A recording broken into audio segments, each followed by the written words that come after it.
Pour vraiment acter l'attribution, donc il faut cet échange présentiel entre le chien et la personne est primordial parce que même si sur le papier tout a l'air de rentrer dans les cases, il faut déjà que ça matche. Bien qu'on ait fait le test en amont avec la personne, c'est un test qui dure que 3 heures et donc sur une vie, 3 heures, c'est rien. Donc on a un peu la pression de se dire est-ce que ça va vraiment le faire? Est-ce que le lien il va se créer rapidement ou non? Est-ce que le chien va être gérable, etc. On dit souvent que c'est l'humain, le bénéficiaire qui choisit son chien, voilà.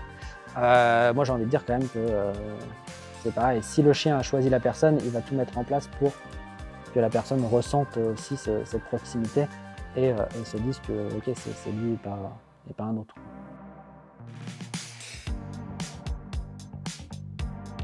On fait de la théorie au début, histoire que le chien il puisse aussi apprendre à être en statique avec son bénéficiaire.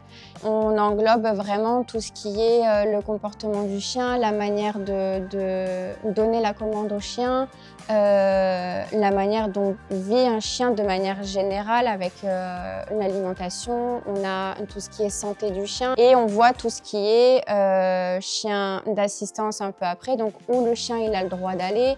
La cape, la carte qu'eux ils vont avoir après quand ils auront remis le chien.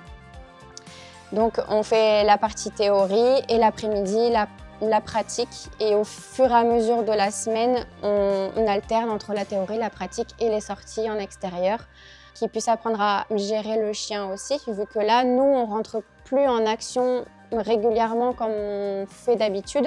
Là, c'est vraiment, on laisse le lien se créer entre le chien et le bénéficiaire. Donc, on interagit beaucoup moins.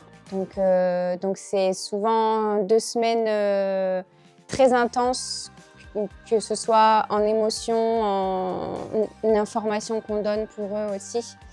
Mais le final, il est top. Donc c'est tout ce qu'on demande, de réussir notre mission.